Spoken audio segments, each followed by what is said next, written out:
Hello and welcome back to Shock's Talks. I'm Shakti, and on this channel I'm exploring anomalous phenomena, looking at UFOs, UAP, aliens, and all kinds of phenomena of consciousness, including NDEs, OBEs, and other visionary experiences. How do all of these things relate to each other? What is the true nature of this reality system? And where are we all headed? So last weekend, I was able to attend a UFO conference called Contact in the Desert, and it was Contact in the Desert 2024. I'm recording this on Sunday, June 9th, so it's been a week since I was at the conference. And even though right now I'm in my psychic season where I'm mostly zooming in on the remote viewing and other psi phenomena side of all of this topic, today we're going to take a break from that, and I'm going to give you some reflections on this conference that I just attended. So thank you so much for checking out this channel. As always, I will have links in the description box below. If you like anything you hear or see, please give it a thumbs up and share it with someone who you think might find it interesting. If you want to hear more, you can subscribe to the channel. It's totally free. If you want to be notified of when I drop a video, you hit that little bell and then it'll pop up and you'll get a notification. And thanks for your support. I really hope you'll take the time to explore this channel. I've organized things into various playlists, and I will continue to do that, so you can explore the playlist tab. And basically, I'm just a student of life, researching as much as I can in the time that I have, because I do work a 9-to-5 job that I love very much, and it takes a lot of energy. So this is kind of my side passion. And I'm especially interested in basically just empowering humanity through knowledge and uplifting the collective consciousness, spirit, and soul so that we can all co-create a more harmonious and healthy and beautiful and pleasurable and just wonderful reality. So I'm really interested in peace and harmony and the planet and each other. And I just think this topic is so fascinating, the topic of aliens and UFOs and anomalous phenomena, because I think it helps to point us in the direction we need to be going to just have a better understanding of this life that we're living. I think these anomalous things help to open our perception to a greater picture. And I think it ends up bringing a lot of people down what you could call a spiritual path. And I think that makes life a little more interesting and rewarding in the long run. So that's why I'm here. I would love to hear why you're here. Please leave me comments in the comments below, and feel free to comment on anything that you hear in any of these episodes. And to those of you that have been supporting me, basically all my friends, my only audience right now, I love you. I thank you so much. Thank you for the gifts, and thank you for the encouragement and the comments and the likes, and just for listening. So let's get into it. I started putting together some notes, but I ended up taking pages and pages of notes at the conference, of course. So I'm just going to kind of scroll through them and try to talk through at a high level some of the stuff that I saw and experienced, starting with day one, where the first panel that I attended was called Women of Ufology. And this was really cool. It was hosted by Kelly Chase, who is the host of the UFO Rabbit Hole podcast and co-founder of Ontocalypse Productions. And she's kind of like the youngest and the newest in the group and in the field. And I actually ran into her in the elevator and had a little fangirl moment of just telling her that I really respect her work and I'm excited that she was here this year. So that was super fun, because the conference takes place at a big resort in Palm Desert in Indian Wells, California, and it's the Renaissance Esmeralda, I think it's called. And it's this huge, huge resort where usually people go to golf, basically. But during this weekend, it's just overtaken with this crazy community, which is made up of so many different types of people. Predominantly an older crowd, I would say 60 and up actually are the ones that you see the most of, and then some younger people, and of course a whole spectrum of perspectives and interests and reasons why they're there and why they're into this topic. So I decided to spend more time socializing this year than I did the year before, and I had some really interesting interactions. Not all of them were my favorite either, but it was good for me to really gain an understanding of some of the types of people that are drawn to this topic. Some of them are very grounded and straight-laced, very normal people who have maybe seen a UFO and are just looking for answers, and they are, rooted in this practical reality and living their lives and running their businesses or doing whatever they do. And at the same time, they're hoping to learn more and potentially be more informed for when it comes time to vote for things like the legislation that is trying to be passed in terms of more UAP oversight from the Congress, things like that. And then you have like the whole other end of the spectrum, really radical thinkers who are very anti-establishment and maybe even a little bit like how can I say it respectfully? Basically, I would just say spun out in the head. Like their thinking is very fast and very wild and very erratic, and they have a lot of different things that they are being drawn to, and they are sometimes very fear-based and very easily riled up and looking for the kind of entertainment factor in all of it. So there's a whole bunch of people and everything in between. But anyway, back to the women of ufology. So Kelly Chase was hosting this panel, and on the panel we have Yvonne Smith. Yvonne, we've talked about on this channel before, a famous abduction researcher and hypnotherapist. Her organization is called CERO, CERO. And I went to the awards banquet this year where I saw Russel Targ receive a Lifetime Achievement Award, which was really, really cool. I'm amazed I got to see him in person multiple times throughout the weekend because he's 90 now, and he's one of the founders of remote viewing research at Stanford Research Institute, and pretty famous to me because I've been researching his work for years. So it was quite an honor to see him in the flesh and to watch him receive a Lifetime Achievement Award. And at this dinner banquet, each table has one of the speakers as a guest, and you don't know who will be at your table. And Yvonne Smith was at my table. So I got to chat with her throughout dinner. I was sitting right next to her. It was quite a thrill for me, and she's a really sweet woman. She works with abductees through hypnotherapy to help them recall their experiences and process the trauma and find their path in life. So that was really, really cool. She was on this panel. Alexis Brooks, the only prominent Black woman that I've seen in this field so far, and I'd love to see more. I saw her last year because once I saw that she was there, I was very curious about her work and wanted to learn more. And she had a really cool lecture that I went to last year, but I was kind of more interested in grounding myself in the nuts and bolts crash retrieval side of things, and she tends to be more of a really open-minded thinker, and she's kind of loosely touching on so many different topics within the anomalous experience category.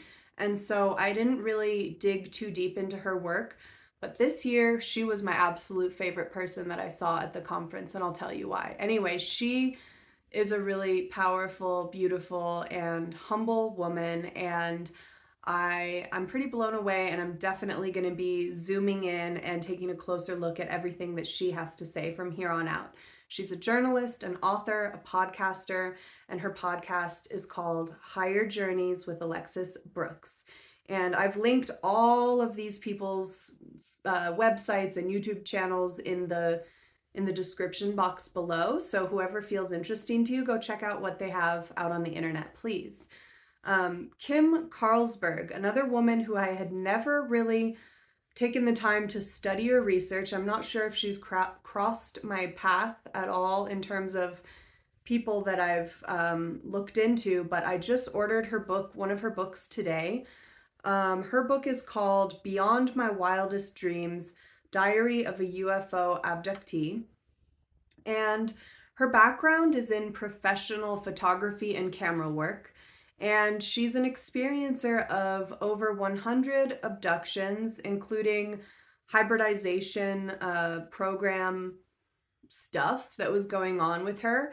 She claims to have many hybrid children, and she was very interesting, and I'm very curious to learn more about her. So I'm thinking after I do my psychic season that we're in right now, I'm going to zoom in more on the abduction side of things and exploring people's stories when it comes to what they call alien abduction, which I think might consist of a number of different kinds of anomalous experiences. And I'm curious to start parsing out what I think might be a physical matter reality experience and what might be more visionary or telepathic or dream level. Not that any are more or less valid than the other, but just that there is this strange overlap and there seems to be a lot of different things going on. So I'm going to read her book, and that will be part of the season that I do on experiencers. And I think I'm also going to include some research on the reported types of aliens or entities that are interacting with humans. And I think that'll be a really fun thing to dig into as well. There is a new film coming out based on the Extraterrestrial Species Almanac book by Craig Campobasso, and they premiered that film at the event this year, but I wasn't able to attend because there's always multiple things for every block of time and you have to make your choices, and I just had something else I wanted to do during that time. But I'll be looking out for that, and I'll let you know when it comes out and is released to the public. So Kim Carlsberg was someone who was new to me this year, but definitely a very interesting woman. And then we had Linda Moulton Howe, very old school in this field. Everybody knows Linda. She has been doing this stuff since the 70s. She's a journalist, primarily a documentary filmmaker, and she's best known for her research into cattle mutilations. But she's also very famous for this piece of exotic material, which is thought to be potentially some alien craft material, and it's this bismuth magnesium little fragment that has been passed through the hands of many different scientists for analysis, and we'll dig into that one day, but not today. So that was Linda Moulton Howe, and like I said, she's been in it probably the longest of all these people on the panel. Then we have Desiree Hurtak, who is a social scientist, futurist, and co-founder with her husband, Dr. J.J. Hurtak, of the Academy for Future Science. She's also an environmentalist and an author, and I saw her and JJ speak last year. I did not see them together in a lecture this year, but I saw her on this panel. And they're a really interesting couple. I love how many couples there are in this field because I think it's cool that people have kind of a partner through all of this, and not just a research partner or someone to work with and run a business with, but someone to really have an emotional connection with as you explore all of these strange things and to kind of ground your energy. I think that's really cool and really sweet, and there are quite a few of them here. Paige was the last person on this panel, and she was also new to me. I believe she's affiliated with MUFON, the Mutual UFO Network, and some organizations in Denver. And she was very even-tempered, and I will have to do some more research into her. I thought she had a nice demeanor and said some really interesting things in this panel. So again, new people for me to research. So the beginning of this discussion started with the question, how is the role of women in ufology evolving? And it was very interesting. The answers were very surprising to me because multiple women on this panel referred to the fact that they didn't even think of themselves as male or female, which is in a way I would say in more recent times, we're all expanding our notions of gender identity. And it was interesting to hear some of these older women say that even as children, they never even thought twice about it. Linda Moulton Howe said, "I've never thought of myself as male or female." She talked about her experience being a kid in the Rocket Club and that it was all boys and her. And so she just kind of thought that, you know, she was one of them. They were her, she was them. They were all together because they loved science and they loved doing this crazy, like blowing things up basically in their backyards at that time. And she had some funny stories about that. And she also mentioned that in her career as a journalist and throughout her life, she was often surrounded by men, but it didn't seem to be much of a problem for her. So that was interesting and cool because we do still live in a patriarchal reality where we all have a lot of work to do when it comes to making room for people other than cis men to succeed and achieve in this world. And we are doing it, and we're going to do even more. Then let me scroll through these notes real quick. I wanted to come to this comment from Alexis that I really liked. And here it is. So Alexis was saying that she grew up in an alternative household and her parents had Whitley Strieber on the shelf, and she always felt aligned with the big questions. So that was interesting to know that it was all seeded in her from a young age. And she said she always felt like she was a part of the human family, and that was one of her great interests. And in terms of the key to disclosure, she said the key to discovery is self-discovery. We have a need to know what is happening to us. The answer is going to change. Let's be open. Let's be humble. And then she talked about her 3 C's, which were consciousness, confidence, and compassion, meaning that these are things that she brings with her into this work. And it's funny because when I was trying to remember her 3 C's, I was making up in my mind that one of them was collaboration. So I'm just going to expand on that. And I think that there are 4 C's that are really important here, which is consciousness, collaboration, confidence, and compassion. But after a few more questions were asked and answered, she kept coming back. People in the panel kept referring back to her C's because they thought they were interesting and they loved them. And she kept saying, actually, humility is more important than any of the C's. Humility, humility, humility. She said it so many times. And that's what really touched my heart because I think she was so right on with that. Humility is absolutely key when you're exploring these things because we are in uncharted territory and there's a lot of ego involved. We all have ego. And even me making this channel is me trying to use my ego to motivate me to keep doing this research and learning more. So I'm kind of playing into my own ego because a little part of my ego, it likes to perform. It likes to have, I don't know, just to put something together. I'm a creative, I'm an artist, you know, I want to share, I want to be seen and heard, and I want to connect in these ways. So I'm kind of rallying my ego to help me, but you never want to get to a place where your ego is getting the best of you or taking too much control or running the show, because I think that's when things get really muddy and clouded. And I just loved so much that she kept bringing humility into it, because the other thing that happens is people have experiences and then they interpret those experiences and they clamp down so hard on what they think is true that when new data comes in and starts to change the conclusion that they've drawn to, sometimes their ego doesn't allow them to change with it. So I think that's a great limitation that we might encounter if we get too attached to what we think we know. And this is definitely a field of study where you got to keep it loose and you got to keep an open mind, because there's a lot of strange things that feel uncomfortable to explore, and there's a lot of crossover, and there's a lot of different anomalous aspects to all of this, and it can get really messy and really muddy really fast. So humility, humility, humility. And let's see, who else? Yvonne Smith talked about how her mother showed her an article when she was younger. Her mom is very psychic. She had no interest in UFOs. It was all boys and makeup in school.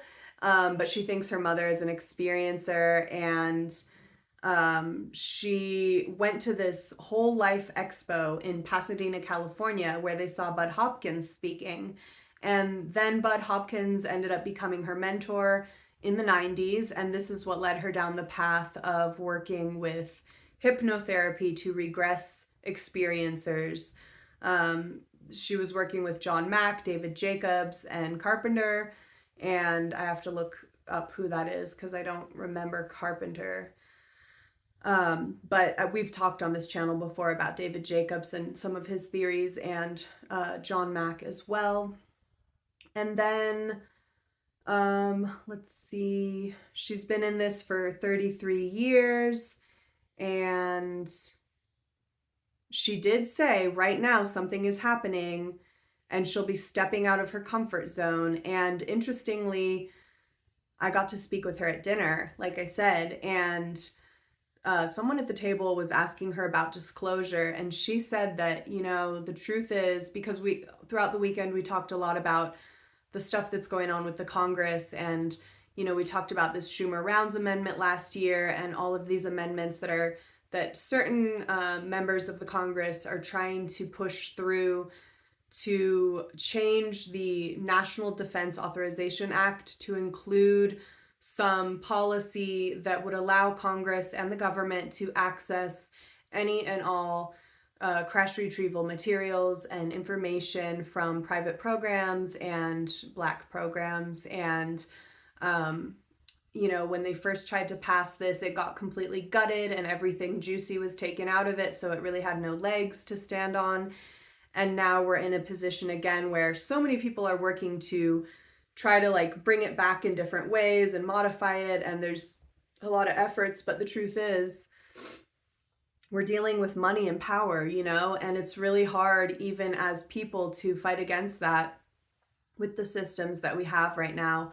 So, you know, this weekend I thought a lot about the intersection of capitalism and this topic and government and personalities and psychology and religion and spirituality and all of these things that are kind of tangled up together around this complex topic. So let's see, what were we saying about that? There was something. Oh yeah, Yvonne Smith. So Yvonne Smith at dinner said that, you know, she didn't think government disclosure is really going to happen. I mean, we are getting the drip disclosure that everyone expected. Little bit by bit, things are coming out. There's less of a tight grip on some of the information, but there's still just like so much that's not being shared with the public, and it's obvious. And so it really has to come through the people. So it's coming through independent journalists and researchers. But Yvonne told me at dinner that recently there's been an uptick in experiencers coming to her for this regression work, and that more and more people are starting to remember experiences, which is very interesting. And then she also said that for the first time ever in her life as a hypnotherapist, someone in the regression had a direct message for her from an entity, from an alien. And the message was that disclosure will come through experiencers.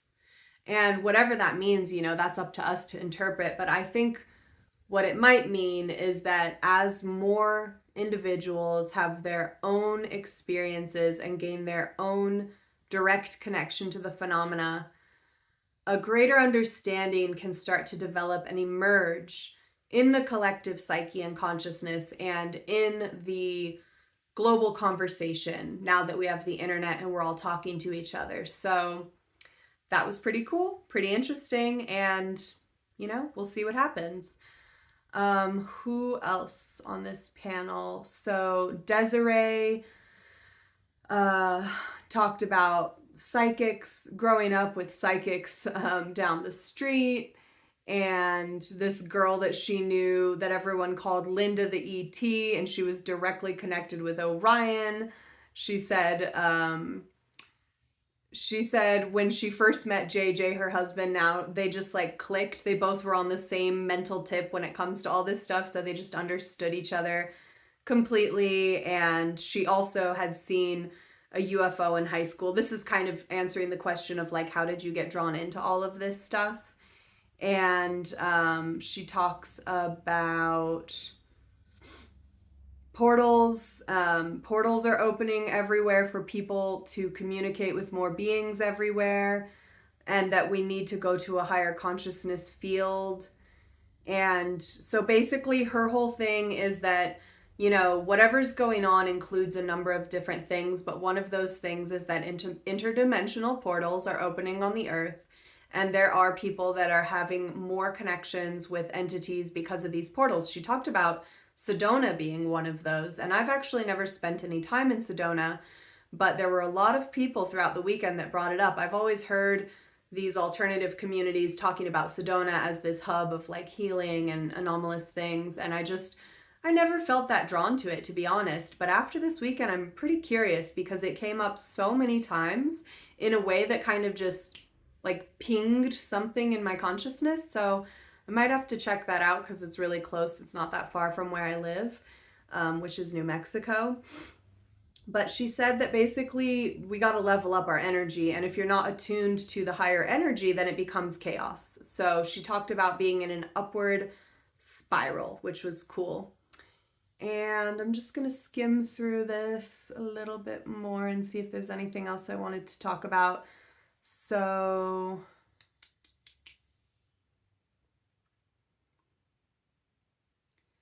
I think that is the bulk. I'm going to read another kind of chunk of my notes from Alexis Brooks because she brought up AI. And there were a lot of panels that discussed AI. I didn't really go to any of them. I do think it's a very interesting part of all of this, and probably is going to play a big role in this conversation. Just like I said, it's this intersection of so many different things. And now AI is one of those things as well. And Alexis said, AI has become inextricably linked with this phenomena, UFO and ET. Are they trying to erase the human out of us?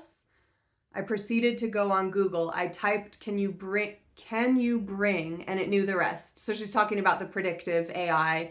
Like she told a story about how it just knew what she was thinking and she hadn't even done anything on her computer to suggest that or said anything out loud. It was just, you know, I've had this experience too. And it's so funny. We all used to talk about this a couple years ago, how our phones were listening to us, and people would sit around in a room and they would put the phone in the middle and they would all say the same word over and over again. And then they would see how much stuff the phone shared with them that related to that word. And we were all shocked and blown away. And now a couple years later, nobody even blinks an eye. We all expect that. We know that that's going on.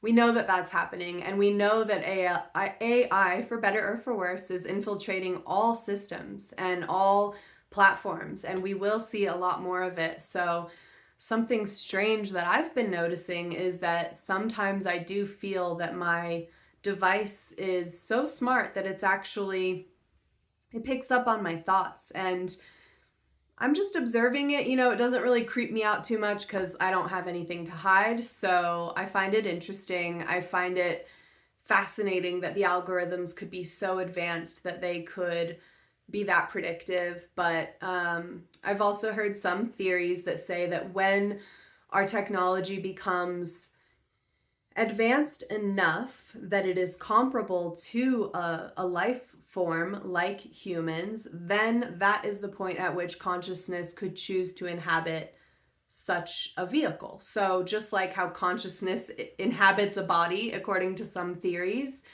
some people say that consciousness could inhabit a system as well. So she talked about non-human intelligence, and basically AI is a form of non-human intelligence, and that AI has always been playing a role, and it's a tangled web, and that she's even had conversations with Richard Dolan on this, which I love because I love Richard Dolan. We'll talk about him. And she even talked about transhumanism and how does that play into all of this. She said something imminent is happening. And that word came up a lot as well throughout the weekend, imminent. And she says there's a spectrum of good and bad, and, you know, angelic versus demonic, and we're looking at that spectrum. And she also talked about this book, which actually came up more than once. It's called Rachel's Eyes by Helen Luttrell. And this is another book I'm going to have to get a copy of. But this is about how much our governments are in league with these beings. I guess it's about a hybrid woman, an alien human hybrid who was captured from a crashed craft in Nevada and picked up by the military. And there was an Air Force officer who I believe ended up adopting this hybrid and taking care of her. So they wanted to test the viability of taking an alien and integrating her into the human community.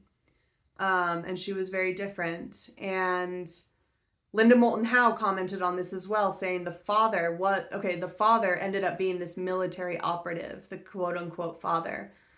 So they did a created family scenario with her, which is very interesting.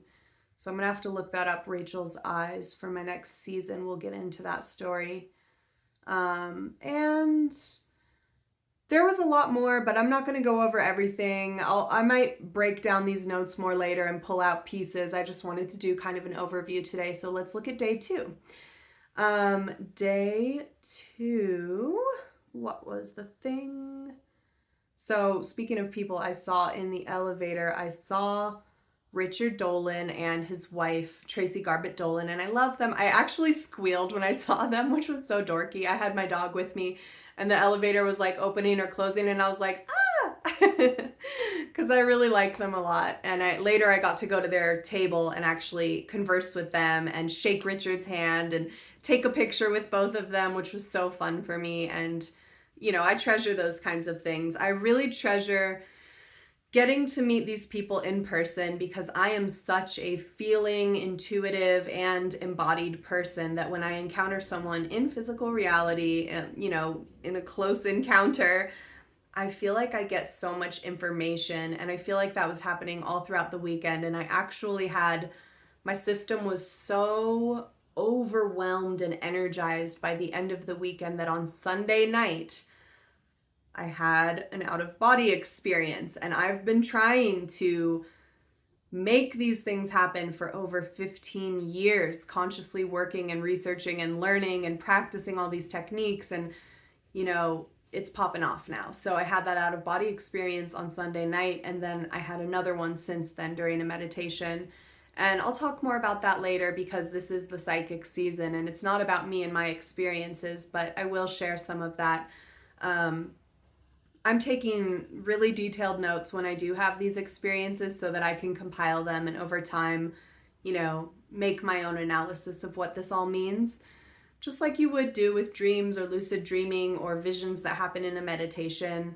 It might just be a very personal experience for me, and that's what I need to look at before I really open it up and share it with everyone else. But it was absolutely energizing and fascinating and so encouraging to me that happened. And I think part of it was because of everything I learned and heard, and little things were clicking in my consciousness. But I think another part of it was actually just being in proximity and having my energy interacting with all of these experiencers and remote viewers as well. So I did go to a really cool remote viewing panel with Paul H. Smith. All right, UAP Disclosure, the current state of affairs. This was hosted by Stephen Bassett, Richard Dolan, Ross Washman, Ryan Wood, Ron James, and Daniel Sheehan, and Tracey Garbutt Dolan were all on this panel.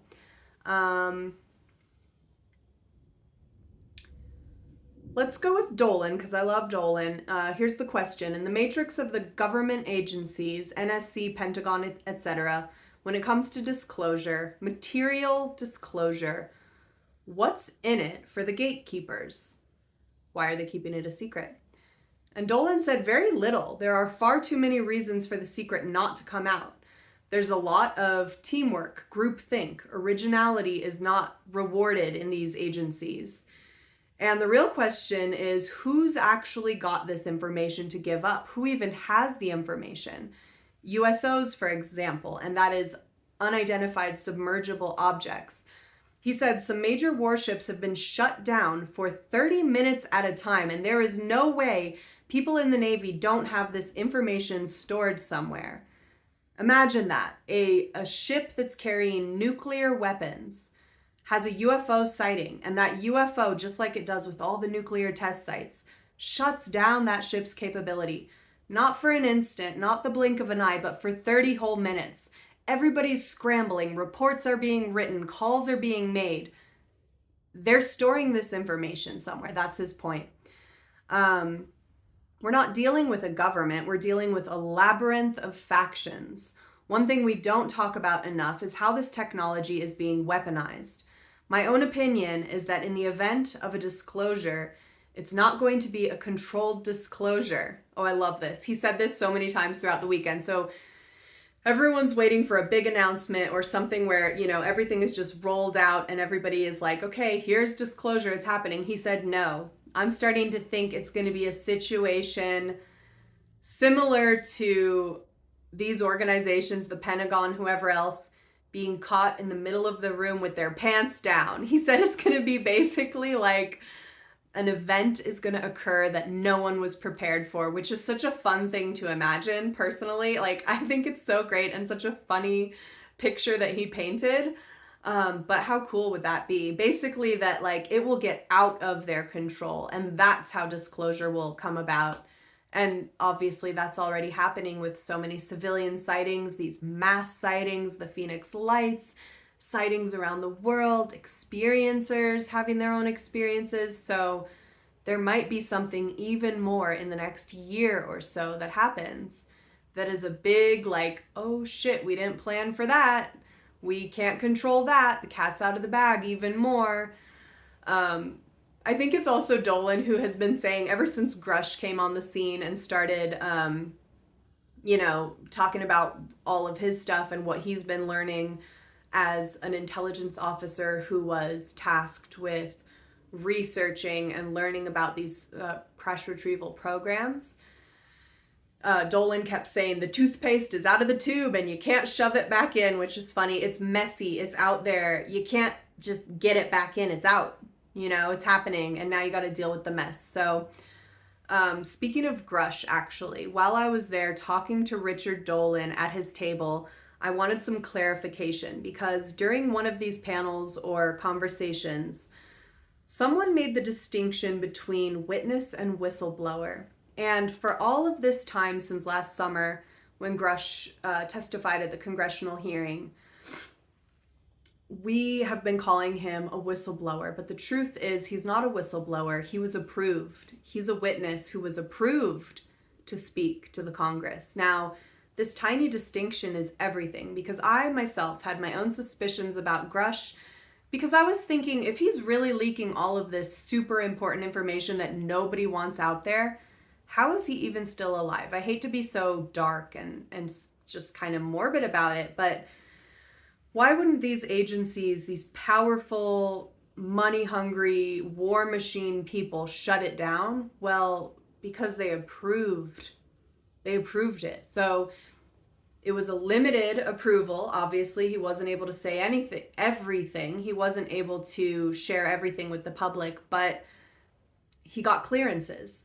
That's why he was there. He was not a whistleblower. He was not in total danger. Yes, he was threatened at times. Yes, he was in some danger. He was on thin ice, you could say. He was going out of what is probably comfortable for most people. So that's why he was called a whistleblower by many. But the truth is, he was a witness and he had clearance. And when I discussed it with Dolan, he kind of, he indulged me. He said, I understand why you'd be suspicious. Like, a lot of us have thought it through, but I actually do. I think Grusch is genuine, and he was out there because they let him. And I was like, even that is interesting to me. Like, why would they even let him? But, we don't know. So that's the kind of drip disclosure part of it all. It's like they're not holding back everything. They're not totally They can't possibly. So that was cool. Let's see. They talked about, in the question, Robert Garcia reintroduced the UAP Disclosure Act, which was the Schumer-Rounds amendment last year. How is it different, and what will the reaction be in Congress? Will we see a better reception to it? And Daniel Sheehan tackled this question.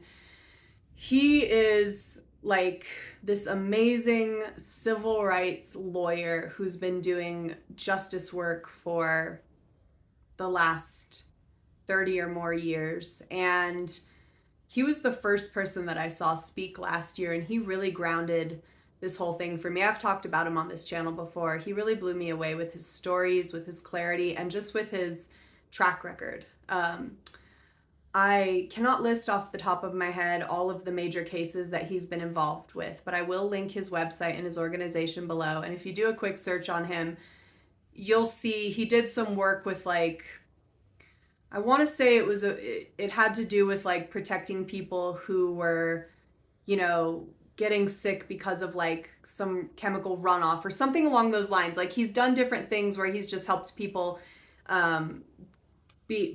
bring justice in areas where there wasn't, like, things were not going smoothly and fairly, and big cases. And even I think he even had some work with God, I don't want to get it right, but it was like the Native American Children something Act. So anyway, we'll have to dig into that again on another episode, but he's a really cool guy, and he's been doing a lot of great work, and he's helping with this, with the stuff with the Congress. So this is what he had to say. This is the subject of a lot of presentations that will be made here. The bottom line is that there is an extraordinary negotiation going on right now. Garcia has introduced the bill in the House. Burchett, who we've heard about before, Representative Tim Burchett, has introduced a 2-page where everyone is supposed to put everything out into the world immediately, a big dump. So this is like, give us the stuff, give us the information, bring it forward. Lou Elizondo, who has been also, I guess everyone's been tracking Lou Elizondo for a while because he was affiliated with the All Domain Anomalous Resolution Office, AARO. Lou Elizondo wants a controlled disclosure process. The U.S. Senate Intelligence Committee, Rubio and Warner rounds, there's an alliance in the Senate that has adopted this particular strategy of a controlled disclosure campaign, so they're following Elizondo's lead. And they are concerned about the potential catastrophic disclosure, kind of the pants down scenario. They think whatever the consequences are should be endured to do this controlled version. The U.S. Senate is working on a version right now of the controlled disclosure, Schumer rounds. The original primary sponsor of the bill, the key element of that is to establish a panel that can craft a disclosure plan that would be rolled out in a 7-year period. Drag it out, why don't you? Theoretically, this would give the culture time to absorb the information. But, like, we can do it, right? We can absorb it. We're getting ready on our own. Private aerospace corporations are a very important part because they have gotten their hands on the tech through the government. They pay for the campaigns of a number of members of Congress. This is where the money comes in. Big part of all of this. This allows corporations to essentially bring a bag of cash to the senators to buy off their votes. He's being a little bit over the top, but you get the point here. And this allows corporations to essentially, that's what I just read. They anticipate becoming much more wealthy, the corporations, if they can maintain control of the tech. So what's happening right now is, like, people are speculating that all these years that they've been reverse engineering these exotic materials, as they call them, and the craft retrieval objects, they are now at a new edge of accomplishment when it comes to all of that. So everybody's getting really excited because probably all around the world, different groups have been kind of racing to the finish line with this tech. And now they're at a new level and everyone's getting really excited about, like, they're starting to see those dollar bill signs in their eyes, you know? So that's a big part of what's going on. And it really comes down to weapons, which is so sad and so boring, to be honest. Like, they want UFO technology to be a platform for the delivery of hydrogen bombs. They want to be able to launch bombs within 2 minutes to Russia or China. They also want to have control over interstellar space travel. So after this, Richard Dolan gives a talk about the chess game, which I went to. It was really cool. And he Sheehan mentions here that Richard will be discussing the chess game, which is like all of these factions and factors at play, and that there's an octave of different worldviews that manifest in certain constituencies. And we've reached a moment where adequate forces have resolved that there will be some version of disclosure. And the date that they gave out was October 18th of this year, which is 2024. So October 18th, you know, let's think about that when we get to that time of year. It'll be getting close to Halloween, and maybe there will be some major new UFO UAP news around that time. We'll see what happens. But let's remember that October 18th of 2024, see what happens. So this, let's see, 300-day limit put out with the Congress. So all 18 intelligence agencies, military, and all 32 Defense Department agencies, God, there are so many of these groups, must all gather together every piece of information they have about UFO information, other anomalous information. And anything older than 25 years has to be released immediately, unless Biden asks to have a particular piece postponed for any reason, like national security is usually the reason that they throw out. So this is what the amendments are trying to get to happen. And let's see, Sheehan kind of concluded by saying, our job as people in the UFO community, that's us, you're in it now also, is to try to expand the amount of UFO information. So the way that this bill was kind of shut down last time, you know, we're fighting to get as much stuff on it as possible. But the truth is, I mean, I hate to say it, but I don't have a whole lot of faith that that's going to be the route, but we'll see what happens. It would be cool. And if you want to get involved in this, I'm going to link Sheehan's website below. So here's my program guide from this conference. And this is the flyer that Sheehan's organization was passing out about passing this UAP disclosure thing. So I will put the link below for this. There's a QR code.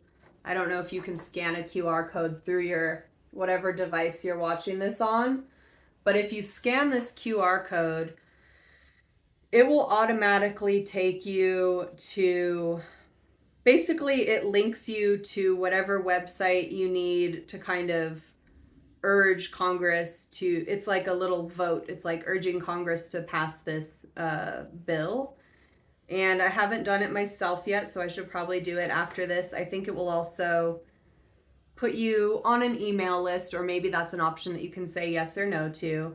But Sheehan's organization is called the New Paradigm Institute.org. And I'm going to put all this information in the description below. So I'll just read you this. Act now and urge Congress to include the Unidentified Anomalous Phenomena Disclosure Act, UAPDA, as an amendment to the fiscal year 2025 NDAA, National Defense Authorization Act.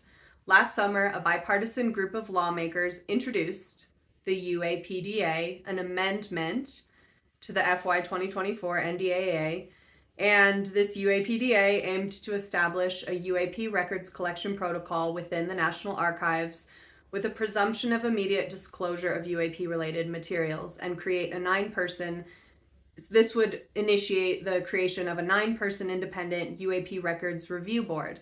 This board would have presented a controlled disclosure campaign plan to the president to ensure the release of as much information about UAPs as possible without compromising national security. Unfortunately, these 2 provisions described above were removed from the final NDAA, the one that they tried to pass before. As discussions, so this is like, basically, without getting too deep into this, this is a way of carrying on the work that was started last summer and just trying to keep fighting for it. And I'm going to do it. It can't hurt. It can't hurt to try to get this to happen. Like I said, unfortunately, I don't have a ton of faith in these systems of government when it comes to this, because we're dealing with so much money and power that goes far beyond the money and power of the government. So that's just my jaded view on it all, but we're going to try. And I think it's really amazing and very inspiring that these people are working within the current systems to fight the system, to try to create change legally and through legislature. I mean, it's pretty amazing. And it's like pretty beyond my understanding. To be honest, it's this that is causing me to even relearn about how the Congress and the Senate operate, which is something that I actually don't think about all the time, I'll be honest. So it's kind of cool that it's at least causing me to start to learn about different representatives.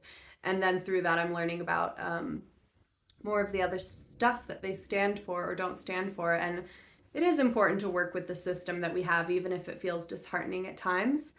There are really important things that can happen, good and bad. So we do have to just keep paying attention and trying to be involved with it as much as we can, obviously for human rights and all kinds of other things.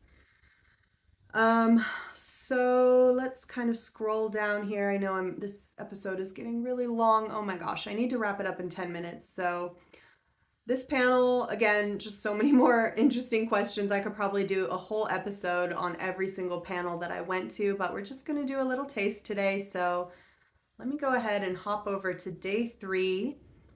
There was an experiencer panel. This was hosted by J. Christopher King, who also runs some experience groups, and he was a very kind-hearted, open-hearted host and person, and I've heard him talk on different podcasts, and I was really just impressed with him and the way he asked questions and held space for people. Yvonne Smith, Travis Walton from the famous Fire in the Sky abduction experience, Kim Carlsberg again, the woman that was part of the hybridization program, and Whitley Strieber. That's a big name in this field. He wrote the book Communion that was very famous. He's an abductee, and his website is below. He has an ongoing podcast. His website, I believe, is called Unknown Country. Let me double check that. Let's see. Anyway, he has a really interesting, Unknown Country. He has a really interesting podcast. And I also got to chat with him, shake his hand, talk to him in person at the Experiencer group. Jason Quitt was someone new to me, but I really liked him. He is a Qigong master, and he's an experiencer, and he works with out-of-body travel and out-of-body experience and astral projection, or whatever you want to call it. And he talks a lot about energy and the importance of working with your own energy. And Michael O. Sedona, he wasn't my favorite. I didn't love how he answered questions, I'm not going to lie, but that could always change. This was just my initial impression. So they all talked about their experiences, and here's an interesting question. Like, what is the element of being face to face with the phenomena that is least explored? Travis Walton mentioned that the terminology could be improved. He also said the center action is not necessarily negative. Like, when it first happened to me, it was quite negative, but over the years, I realized they were rescuing me from my own mistake of getting too close. It was more of an ambulance call than an abduction. Now, that was a very interesting thing for him to say. And I think that, I use the example of my little dog. Sometimes I have to clip his toenails, and he hates it. And I can't tell him that what I'm doing is for his own good and it's like what we're supposed to do. And one time I accidentally clipped his little toe paw, and it was traumatizing for both of us, and I didn't want that to happen, and he was okay and everybody was okay in the end, but it's a yucky experience and sometimes things go wrong, and when we're crossing species, we don't always have all of the tools of communication, and we can try to be comforting to each other, and that's the best we have right now. And for some reason, I think about that when it comes to aliens, whether they are doing science or maybe in some cases even trying to help us, but at first we feel completely traumatized because not only have we never encountered such a being before, but we don't really know what they're doing. The communication's not totally clear, and there's so many other layers and factors. So who knows? I thought that was just interesting that he, as an experiencer who was initially traumatized, later came to look at it in a different light, because this happens quite often with experiencers. And then Kim talked more about the hybridization program and how it tends to be more traumatic to females. They asked if there was a de-emphasis of women in general in ufology, and Kim mentioned that she was just lucky she found Yvonne Smith. That's who she worked with. That's who saved her life, basically. That helped her to make sense of all that she was going through. Whitley Strieber read us a poem. He just published a book of poetry, and he talked about coming face to face with the phenomena and sort of the sensational experiences that can occur that are not visual and they're not auditory, but rather like a kiss on the cheek. And he had this poem that was actually about being kissed by an alien, which was very interesting and touching, and it kind of, you know, it was kind of like his artistic way of exploring this strange phenomena. But what was actually important about this part of the conversation is that, you know, at some point throughout the weekend, someone mentioned that remote viewing should actually be called remote sensing, because it's a much more full sensory experience. And remote viewers do not just see pictures in their mind, but sometimes they hear the auditory sort of landscape or soundscape of the place that they're remote viewing, or they might feel a breeze, or they might smell a smell, or taste a taste, or feel a physical sensation. So the fact that all of this is happening when it comes to remote viewing, NDEs, OBEs, meditation, visionary experiences, hallucinogenic experiences, this is the side of things that I'm most interested in, because it's the nature of consciousness and perception. And in this physical matter reality, we're kind of experiencing through a limited perception. But when we expand beyond that, many more things start to come into our awareness. And it's quite possible that a lot of this phenomena has to do with extra perceptual phenomena. And so just the fact that like psychic senses and powers are just not limited to any physical senses, and we should never be surprised if we discover even more ways that we can I guess access data from the data streams of reality, the various data streams that go beyond physical matter reality.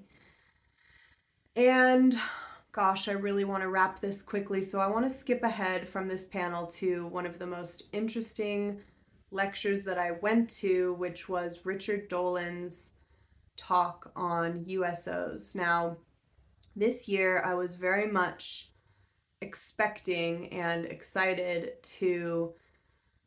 to see a copy of his new book, but it wasn't out yet. So it's coming maybe around October. And in Dolan's book, where are my notes on this one? Maybe it was day one. So Dolan is a researcher, he's a historian, and he combs through every database that exists for especially military, Navy, Army, and other reports. Now, sometimes I'll hear about studies where someone will say, oh, we did a data sample and we got this information about like our company, for example. And I'm like thinking to myself, what was the sample set? Like, how many people did you talk to? And they'll tell me it was 30 people. And I'm like, 30 people, please.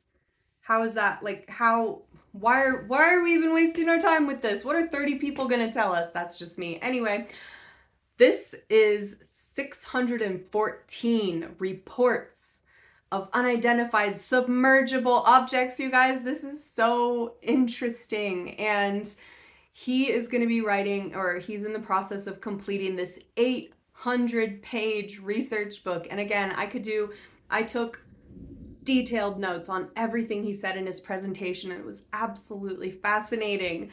But I'm going to try to hit some of the main points and then wrap this up for you. But basically, he tried to go through all of these things, finding what seemed the most credible and the most interesting. And he did everything from categorizing to maps. He showed us, Google Maps with all the little dots on it. Listen, look at this. There are dot dot dot dot dot dot dot dot dot dot dot dot dot dot dot dot dot dot. This is what it looks like. Dot dot dot dot dot dot dot. Oh, the power flashed out because there's a storm. Dot dot dot dot dot dot dot dot dot dot dot dot. These sightings are happening everywhere where there's water. There's so much water. Look at all this water. You guys, aliens are most likely under the oceans. Like, I'm serious. There's a lot of evidence to suggest that there are things going on in our oceans. It's so crazy. So basically what's going on is people are seeing craft. Ships are getting shut down, same as the nuclear sites, same as everything else. Things are just behaving weirdly, like the way that my power just went out, but much more dramatically when nuclear weapons systems are shut down for 30 minutes at a time. Let me get into some of his data points here. And okay, so first he listed out some major sightings that were interesting, and I took notes on all of those, but I'm just going to go down to the statistics, the breakdown. So here are some statistics from this sample set of 614 cases that he's studying in terms of the time, the decade that they occurred. In the 40s, there were 10 of these cases. In the 50s, there were 44 of these water-related cases. In the 60s, 74. In the 70s, this is the biggest number in the 70s, 121. In the 80s, 72. In the 90s, 61. In the 2000s, 74. The numbers are high. In the 2010s, 91. And then the 2020s, it's 32, but we're not done yet, so that number will probably increase. Now, when we're looking at all of these things, these are some of the ways that he broke down the information and tried to help put it into categories. So day versus night. So out of all these cases, 28% of them occurred during the day. 63% occurred during the night. And then there's a 9% of unknown, like they just couldn't recall or whatever, unknown, wasn't reported. Bodies of water, oceans, lakes, and rivers. The oceans is where 468 of these incidents occurred. The lakes, 113. Rivers, 33. Wow.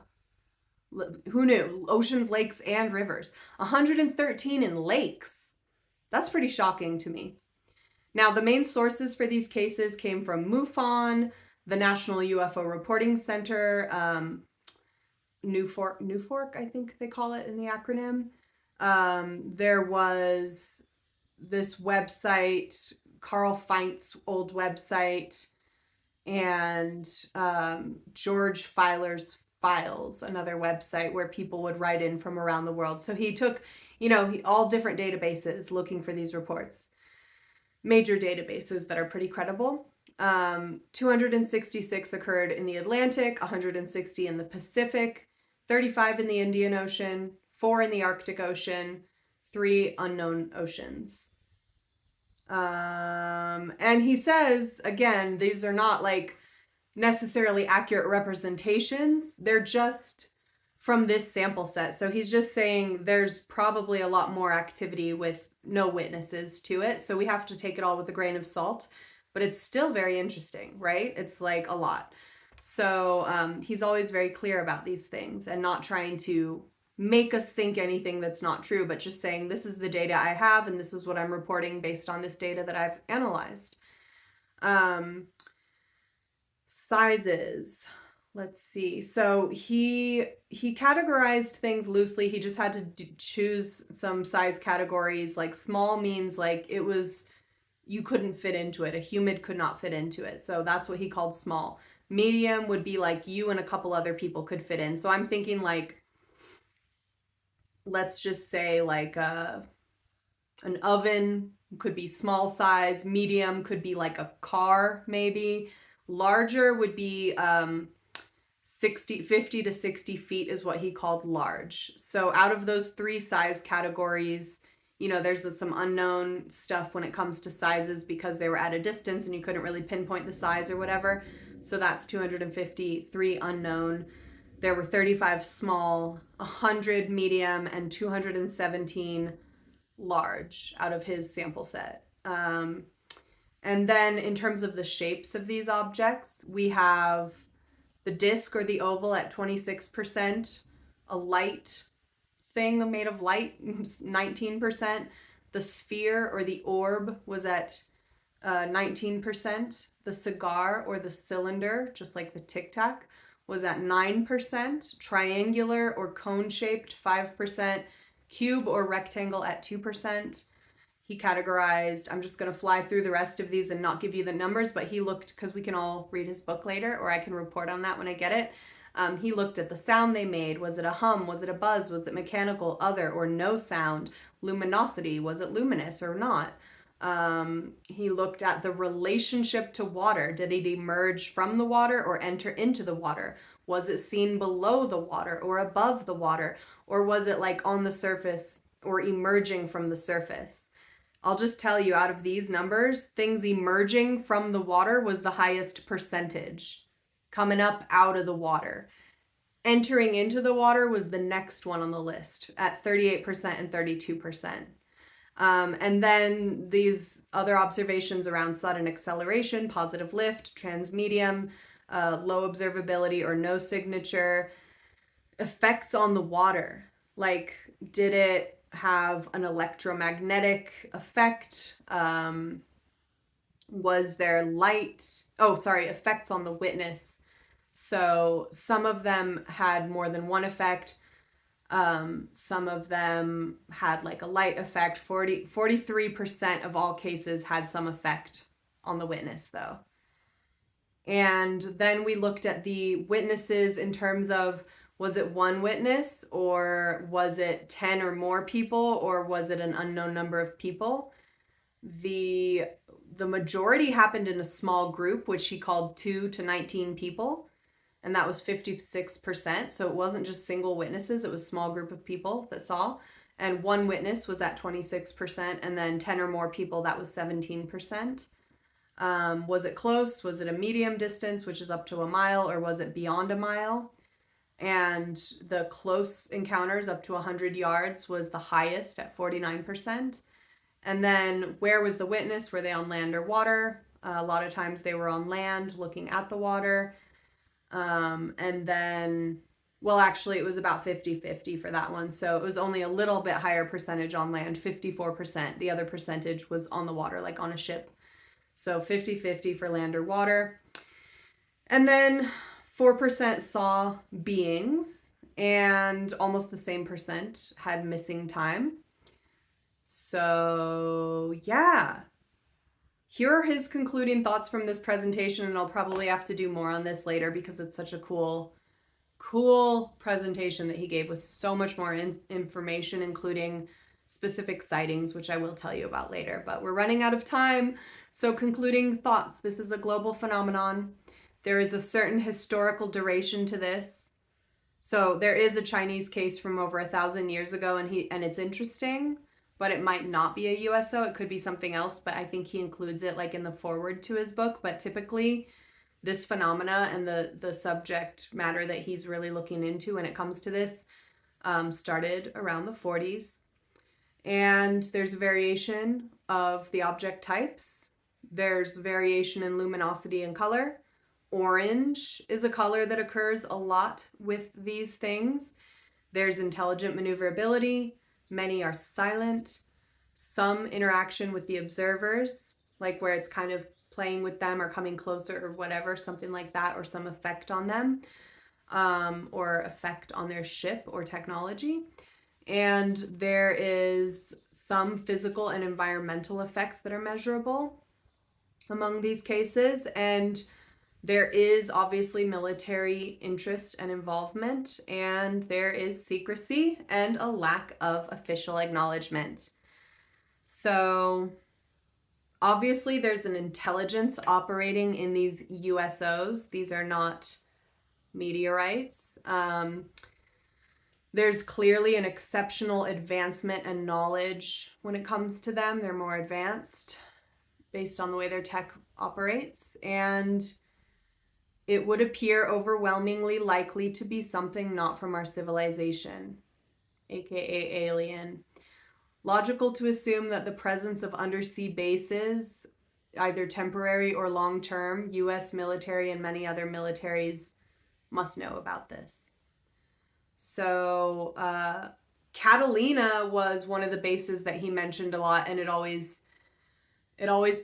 kind of like tickles my mind because my parents grew up near there and they would go camping on Catalina Island, and it was this, like, there's some photos that a friend of theirs who was a photographer took while they were all there of my mom and dad when they were young and beautiful, and they're all tan Southern California kids with their weird retro giant backpacks and tiny shorts and whatever. And my sisters and I would always pore over those pictures, and they were so mesmerizing and beautiful to us. And it was like Catalina Island always seemed like this magical place in my mind. And maybe now I know why, because it's a UFO hotspot. It's a USO hotspot. Like, Mom and Dad, what happened when you were there? I don't know.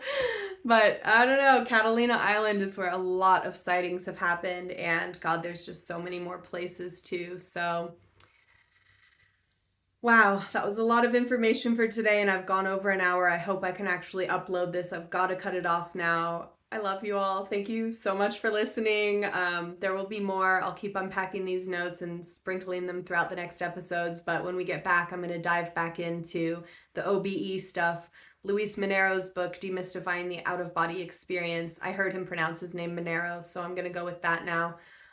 His book is incredible. I'm having a great time reading it. I'm learning so much, and I'm also having really interesting experiences as a result of it. So I can't wait to dig into more of that with you all. Thank you so much for listening, and I'll see you next time on Shocks Talks.